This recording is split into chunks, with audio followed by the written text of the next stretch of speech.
Back for another one. Go on. Hi guys. Welcome back to another Iman and Iman's video. It sounds so lame saying that. Even though it's your channel, but still. But we are filming from a park today just to change up the scenery a little bit. I think it's really cute. It's so beautiful, and you know, it's nice to have something green to look at, like nature. Yeah, I love like going for walks and stuff, so well, we both do. Yeah. Although sometimes I have to force him to like go out with me, like for walks Busy and man, stuff. what do you expect? Like, no. By the way, guys, we're filming a day before Eid, so Eid Mubarak to everyone out there. Eid Mubarak, everybody. Hope you had a good Ramadan, and I wasn't fasting, so I never got a chance to like really experience it. But I lived vicariously through my mouth, my husband. yeah. It's been good. She's been supportive. You know. Except when I was eating in front of you. Except that. What are we doing today? So I asked you guys on Instagram to send me a couple of questions for us so we can answer for you. I received a lot of them and I'm so excited. They're generally around the same theme, like about our relationship, us being in an interracial relationship and all that. So we're really excited to answer that. We did the how we met video. That was the last video. So if you guys want to go check that out and see how we met, we give a little bit about, you know, our connection and what made us connect and all that. So go check it out. And yeah, so now we're just gonna answer a couple questions about some things that you don't even know about. So he never saw any of the questions. And yeah, so let's go ahead and start, shall we? Yeah, start. We're gonna go with the most simplest questions. The first one is where is his origin? Like, where are you from? You can just answer that. Okay, all right. So I'm born and bred in England. My parents are from Bangladesh. In fact, I'm the only family member that is born in England. So yeah, they're from a city called Sylhet. If you guys know, that's my origins. British Bengali. Nice. Okay, so next question. What's the most challenging thing about living with someone as a partner? Is this? I'm guessing this is a question for both of us. Yeah. Okay. Do you wanna go first? Yeah, sure. Okay, so I feel like when you live with someone, it's a matter of building your own space and staying organized, so that way you're not like toppling on top of each other. I feel like it's just an issue of space, like because we live in a 1-bedroom flat. It's so charming, it's so cute, but I found that it's a little bit tight on space, and especially with like England's property listings and whatever, the real estate here is everything's so small, buildings are so small, houses are so small, storage, there's a lack of storage in all these like new units. So we've had a hard time like bringing his stuff in and my stuff in and like having it all in one space. I think that's been really, really challenging. What about you? I don't know. It hasn't been that big of a challenge for me, I'd say. It's just an extra plate to wash and an extra meal to cook.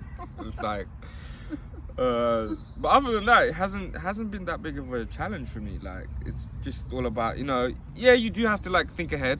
What about like the issue of the space? You don't agree? Yeah, the space is an issue, but it's not that big of an issue for me yet. I think it'll be an issue for me when the child comes through. When the baby comes, oh my god. But for me, it's been okay. Like, where are we gonna store the pram? Yeah, exactly. But like, it seems like you're happy. Yeah, I'm happy. I'm really happy. This hasn't I'm been. happy too. Yeah, this hasn't been a challenge for me. It's just space. I come from like Canada. You know how Canada, everything is so big cars, big houses, big streets. Like you're driving on a 4-laner almost all the time, and so it's just I'm so used to the big stuff that England is like very quaint. Let's just say. Yeah, I'm used to living in a small confined space, so it wasn't that big of an issue for me. Yeah, I noticed that about you. Like, yeah, it's just carry on. I'm just gonna go on from there because I was just talking about Canada, but there's a question Would you love to come back to Canada? Okay. So, No, go on. Okay. Answer honestly. would I love to come back to Canada? Of course you would. Like, come on. Why are you struggling to say that? Of course you would. So hurt your feelings. Her family's there, her friends is there. It's understandable she wants to go there. Yeah. Like, she's only being like this because, you know, if she goes back to Canada, like, that will mean like I have to go to Canada as well. I don't think we can live a separate life, like me in England and you in Canada. That'd be really not. tough, and it's silly to have, like, we've got a child on the way as well, so I think that'd be stupid to do that. Would you like? There's squirrels everywhere, by the way. Would I consider living in Canada with her? Yeah. Of course, yeah. I mean, I do want to leave England at one point. Yeah, I just feel like England is saturated. Like you said, it's confined. I do want to leave this country, maybe for a new challenge as well. It is beautiful though. Like I love England. Like I love I'm England. enjoying Yeah, it, yeah. It's our home. It's my home. It's where I've lived all my life. It's where I was born. Of course, I'll have a connection to England. I don't want to run away from England. It's just, you know, it'd be like a new challenge, A new challenge for us. challenge, a new story. Yeah, and of course, I would like to. But we'll see. Like it could be like 5 years from now that we end up moving back to Canada. Like it's definitely an option for us. Yeah, for it's an option for us. Yeah, Yeah. but we're not thinking about it as much. Well, I'm not. I don't know about you. So it's because I've been away from my family for so long that I feel like I need to go to Canada for like a dose of family love, and then, you know, it'll give me that energy I need to get back here. Mm-hmm. And I feel like a lot of you guys can relate to this. Like if you're living away from your families, your mom and your dad, your sisters, your brother, it's a little bit, it's hard. It's not easy. And I knew going into our marriage that I was going to be in England with my husband, away from my family. Mm-hmm. But it hit me harder when I found out I got pregnant, and it's just a little bit more difficult now Mm-hmm. that I don't have that family support. Although I have his family here, it's not the same. And everyone can say that it's never the same. So yeah, we'll see. Inshallah, like it's something that's in the cards. Mm-hmm. Mm-hmm. Yeah, it's there. Okay, so this is a really, really good question. If you can go back in time Mm-hmm. before you got married to me, Mm-hmm. what is one piece of advice you wish you knew? So what do you wish someone told you before we got married? The only thing that I would say is be financially prepared. A lot of people did say, like, you're going to marriage, you're gonna have a kid soon. You need to be financially prepared. Other than that, I wasn't, like, I knew everything else. I kind of knew what to expect since I was living with my family, and some of my brothers were married. I was seeing their relationship build. I was seeing them having kids and Them having fights? yeah, them having fights. What's it like to be a father? What's it like to be a mother? What's the Yeah. do's and the don'ts? So I kind of knew what to expect, but the financial side, I wish I knew, or I wish I was prepared a little bit more. That's it. Not that we're struggling financially. I wouldn't say that we are. It's just, it happened so quickly for us. Like, we got married, we got engaged, got married, now we're having a kid. Like, I wasn't expecting it to happen so soon. But alhamdulillah, it's all good. So what piece of advice I wish I knew? Bengalis love fish. Yeah, Bengalis love fish. I wish I knew that. Because with our family, we tend not to cook fish in the house, and we try to avoid it as much as possible. Although we love eating it, the smell is just atrocious. So she's talking about this one type of dish that I have. It's called hutki, or some people might say shutki. It's called dried fermented fish. Excuse me, sir. So it does have a strong smell, and they're different types as well. Yeah, it does have a strong smell. it does smell up the house a little What bit is it as called well. in English? I did. It's dried or fermented fish. Oh, right, okay. So yeah, that's the type of fish that she's talking about. I don't think you have any other problem when I have like other types of fish. Like No. Like, I love salmon, I love cod. Give me a nice, like, fried fish with, like, chips and all that. Like, yeah, so I love all kinds of fish, except I don't like cooking it in the house. yeah, we had fish last night. Iman's really good at cooking salmon, even though she doesn't like the smell as much. Yeah, we had But, salmon last night. But yeah, when she says she doesn't like the fish, she's talking about hutki or shutki. Yeah. Hutki or shutki? Okay, so what about this question? Which customs did you take from each culture when marrying? I think Iman took the henna party.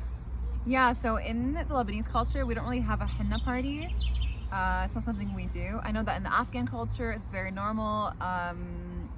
In other cultures, it's normal, but in Lebanese culture, we don't have that party. Mm-hmm. So it was great to experience doing a henna party with his family, getting some henna done on my hand, which I've done before. It's just not for like marriage purposes. So yeah, that was fun. That was really great. Yeah, that was really great. I haven't taken much from the Lebanese side. We was hoping to go Canada and have Experience it. have another wedding there, but Lebanese Canadian style. As you know, COVID happened and that didn't work out. But you never know. We could have a. What about like Lebanon is gonna be a great experience for you when you go and check out like the culture, the food, meet my grandparents for the first time. That's gonna be amazing. Yeah. Yeah. So I just saw a question from Salah. Wasn't really a question. Do you miss me? Of course we miss you. Of course we Flatmate. miss you, mate. Come on. When you coming back to England? Will you two be teaching your children to be trilingual? Of course. Come on. Like, no way. Arabic? Bengali. Bengali, Of course, yeah. English. That's happening. That is happening. You know, it'd be so nice if we can teach them French. I love French. I don't love the French politics, but I love French. It's something that I've always like adored and been trying to learn all my life. But if I really take it seriously, I know that I do so well in it. Both my parents knew French when they were living in Lebanon, but they've kind of lost it over the years, so they never got to teach us French properly. It would be really nice to know that language, but I mean, I took French classes in school. In high me school. too. Yeah. But I've forgotten everything. I mean, the only words I know is comment to the pel and je m'appelle, and that's it. Like, Comment tu t'appelles? that's it. Je m'appelle. So Je m'appelle Iman Tiheli. je m'appelle Imad. Imad the tech guy. Such a bum. But yeah, 100%. They're gonna definitely learn Bengali, English, and Arabic. Yeah, 100%. And maybe Japanese? Of course. Come on. I'm a huge anime fan. The kid's gonna be watching anime with me. Oh my god. Even if it's a girl? Yeah, even if it's a girl, of course. Oh, I love this question. What's the best thing about each other? MashaAllah, you guys are adorable. Oh, thank you. Oh, thanks, guys. What's the best thing about each other? Yeah. Can I go first? Yeah, okay. Okay. You, in general, are so patient with me and so loving, and you try to sit down and actually talk things out with me usually. Like, it's amazing. Oh, babe. I've got nothing. Move on. That's rude! Hand back. What's the most adorable thing? Not adorable. Yeah. What's the best thing about each other? Oh, the best thing about each other? Yeah, she's patient with me as well.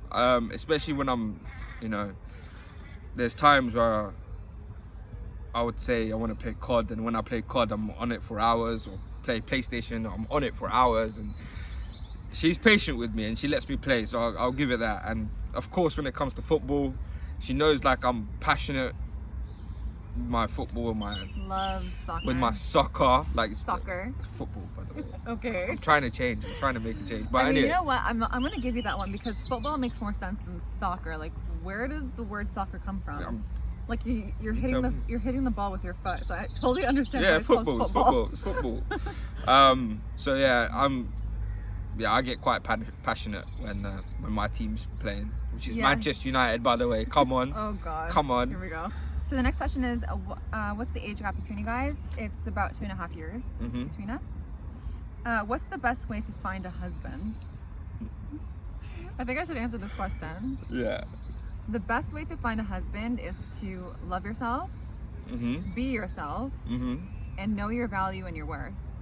Yeah. If you want to know physically, like a location as to where to find them, definitely like friends of friends at uni, at school, at work. It has to be places where you can actually bump into people. It's really difficult these days to bump into people with the whole pandemic, but maybe even try online dating, like those online dating sites. As long as the person you're talking to is taking it seriously and you're taking it seriously, then I think it should be okay. Just be careful with the online dating. Sorry, I have never just fell. Sorry. Oh. Sorry. Okay, go on. I've never tried it, so I can't really say how well it works. But I know there are a lot of people who met online who've gotten married and are so happy with each other. So yeah, I think that's like we met at uni, and it is one of the best places to meet somebody. So yeah, I'm not sure. Yeah. But just be yourself. You do you. Like, be who you want to be and who you are. You'll attract the person who's meant to be for you. Yeah. Right? Like, what would you say to a guy who's asking you how do you find a wife? I would say the same. Yeah. Just be yourself. Be confident as well. Where would you bump into someone? I would say I'm a type of person who's like bump into them face to face or friends of friends. I'm not really the type of guy of online dating or Muzmatch or Minda or anything like that. Minder. It's just that's not me. You guys can try it, but yeah, you can try it. You can see if it works for you. Yeah. I didn't like the whole concept, so that's my opinion. Your opinion could be different, and that's fine. Yeah. Okay. So I'm dating an Indian guy, and I'm Arab, and nervous to tell my parents. Any tips? Ooh. So she's Arab, and she's dating an Indian guy. Okay. How to tell your parents? Okay. My biggest tip with marrying someone outside of your culture, the first thing you need to do is ensure that you have no doubts about him. Yeah, 100%. That's vice versa as well. Vice versa. Yeah. Like, if you feel so confident about this person, when you go and tell your parents about him, they're gonna see how confident you are about this individual, and you need to be forthcoming about how you met, what you like about him, what are some things that you don't like about him, because your parents will ask you, what's the catch? What's the thing about that culture that we may have a hard time adjusting to? I know a lot of parents are going to think that way. And what's your future plan as well? I'll definitely say that is one of them. It works both ways, by the way. This answer, it works both ways, whether you're a woman or a man. My eyes keep diverting everywhere. I know. It's mad. It's actually quite crazy, like filming outside. It's crazy. Okay. So have no doubts about the person. Be confident. Be confident. Future plan. Have a future plan. Try to understand your parents' position as well. Yes. Do not come up to your parents in a fighting mode. Come to them in a very peaceful and calm position, because if you come to them already with the intentions that you're gonna fight them, it's never gonna go well. So you want to come up to them in a very like calm and peaceful and respectful way. Understand that they're gonna have major feelings about you marrying outside your culture, because it is a big deal for them. They're not used to it. Maybe no one in the family has ever done it before. So you have to be understanding of their position. If they are not happy with it right away, give it some time. You need to give people some time to get to a position where they're like okay with that. Another thing I would say is like going back to think about your parents, like try to be in their position as well. Think about the questions that they might ask, Like if you was in that situation and you was in your parents' shoes, what questions would you ask? Right. And don't be like naive about it, like, oh, if I was in their position, I'll do things differently. No, think about your parents, like be in your parents' position. Like for example, my parents are, you know, because they're from Bangladesh and I'm from England, I could be a bit more modernized than them. Yeah. And so you need to put yourself in their shoes. Like, what sort of questions would you ask if you was from Bangladesh? Like, you lived and you know, you brought your lifestyle from Bangladesh.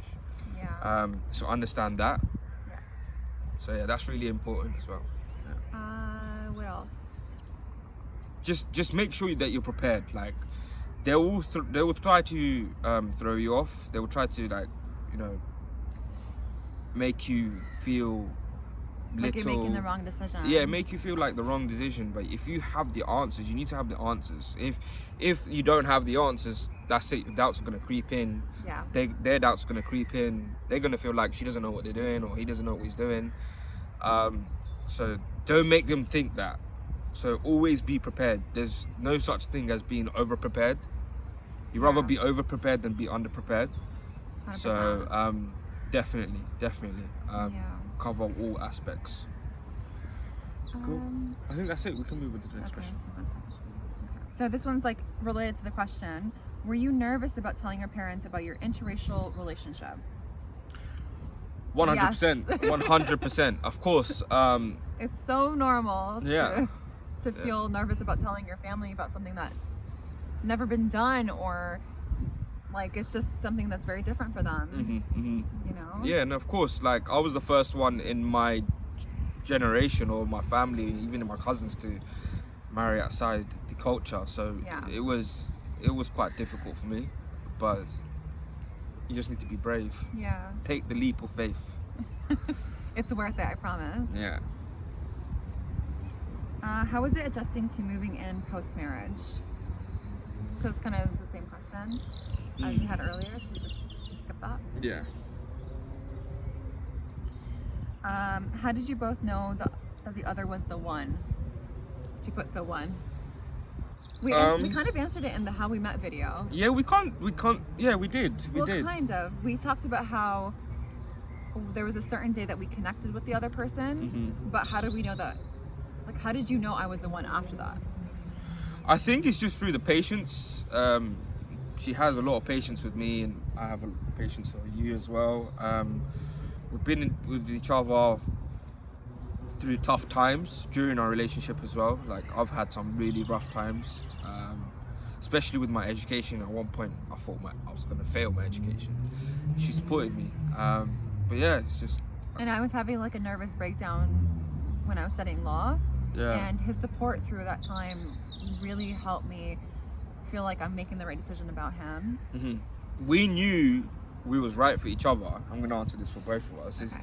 When they put up with you in your tough times, when they help you in your tough times, then that's when you know that they're the one. If they leave you in your tough times at your lowest point, then there's your answer. Yeah. We all have our low points and we all have our high points. Of course they'll be with us for high points, like who wouldn't? But if they're not there when we're in a low, then that relationship's not gonna work. Yeah, it's gonna be very tough to be in a relationship like that. Yeah. So we both had our low points and we were both there for each other. It's getting cold. It's getting cold, guys. And windy. Yeah, it's getting windy, starting to bite rain. Let's just answer a couple more questions and then we can Okay. Is it spitting? I don't know. Okay. This is really cute. Are you having a boy or a girl? We don't know. We don't know. We do have a gender reveal in like 3 weeks. Yeah, in 3 weeks. So stay tuned for that, and you will know. We will all know together. So yeah. So how did you convince your parents to marry Bengali? I'm struggling with mine. Okay guys, it's not easy again to convince your parents, but if they're open-minded, they'll be much more receptive to you. The way that I approached my family was I had my mom meet him, and his personality and his confidence just said it all. I didn't have to do much talking, honestly. Like he his education, his personality, his confidence, his future plans, like how he acted with me. My mom was able to see some of that, and she relayed that information to my dad. And my dad, at the end of the day, just wanted me to be happy. So yeah, I think you do a meetup. Like your parents should meet your partner. I think that's the best way that they'll know the other person. You saying it to them might not be the best way. yeah, they won't be able to put like a Yes, bro. What you saying, bro? You good? Is that a friend? Yeah, he used to do my car. Okay. But yeah, make your parents do a Meet meetup with your him. parents, and your partner. Yeah, if you really love this guy and he's a great guy, your parents will be able to see that, and it's going to be a little more easier to convince them that this is the one guy for you. Yeah, and show them that you're prepared. Like show them that you have the answers to their questions. That's whether it's culture, religion, future, children, what's gonna happen.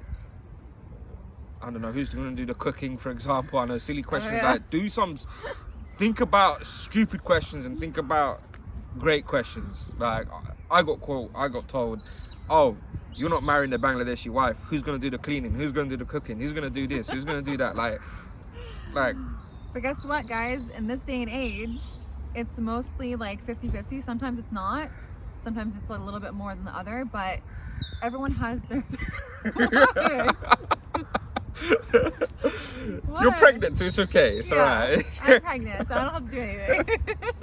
But yeah, it's just be prepared for that. And you just need to explain to them that you're okay with it as well. Yeah. Okay, so are you guys gonna have a walima? What's a walima? So walima is like it's like a wedding. Oh, okay. It's like a wedding. It's like a It's a Bengali wedding. Or walima is like a Bengali wedding. We don't know. That's the thing. We was hoping to. We do know. What do you mean? Oh yeah, we do. Yeah, we do know. So we're not having a wedding just because we were gonna have a wedding. Yeah, we was gonna have a wedding. And just didn't work out. And then COVID happened. So we couldn't have a wedding. And then it's been a year now, and we feel I'm like pregnant. Yeah, exactly. And she's pregnant. 5 months pregnant.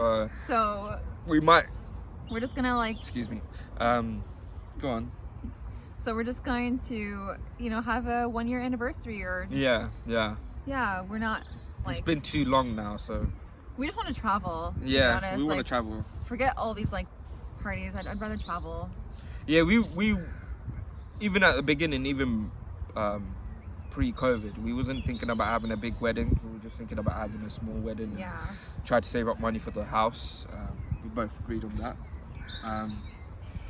But yeah, to answer the question, we're not gonna have a walima. We're gonna do an anniversary party instead. Yeah. Okay, this is a really, really important question. I'm not gonna lie, I think we should continue this at home. Okay, this one last question. So marriage and body image and low self-esteem. I'm postponing marriage to get in shape first. Wow. Okay.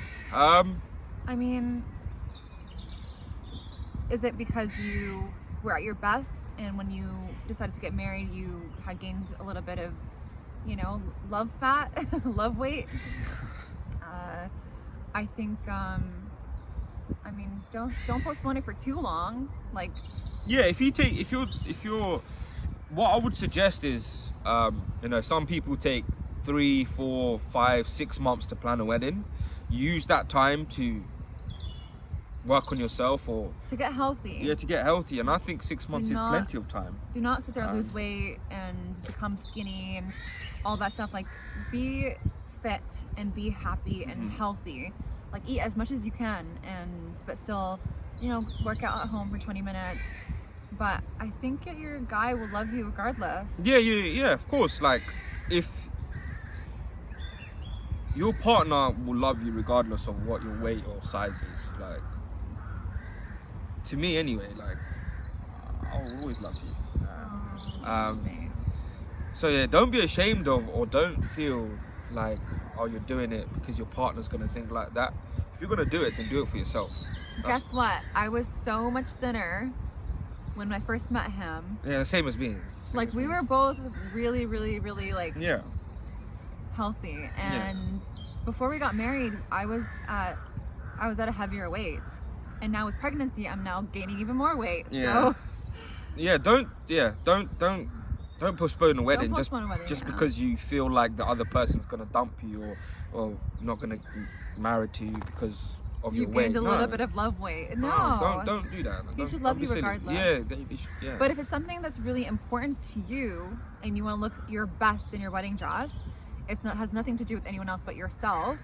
I would suggest, like, slowly being healthier. That's fine. You can postpone. That's your opinion. If you want to do 2-3 months, but do it 2-3 months. Even do it 6 months. It doesn't matter. But I wouldn't do something like 2 years or something like that.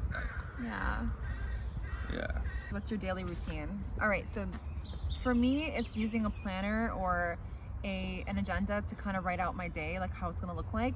Sometimes I don't follow it, but at least I have something to go back to. It gives me like a structure for the day. I seem to feel less organized when I don't have it. Just knowing it's there, knowing that I've written some things, like, it just makes me feel so much better. But my daily routine is just usually working. Sometimes we go for a walk, and not much going on when you can't really go out. But it's just working and eating a lot. Cleaning, washing. Just the typical stuff, really. Just the typical human stuff that we all do. Nothing special, but when it comes to actually staying organized, it's literally using a planner. Use a planner. It's just the best thing you can ever do. Okay guys, it's gonna end our video. I think we've answered most of the questions. I hope you guys enjoyed it. Like, it was fun. You guys now know everything about us, like, literally. I hope you have a great day, and also Eid Mubarak again. Yep, Eid Mubarak, guys. Yeah. Yep. All right, see you guys. Bye. Bye, guys.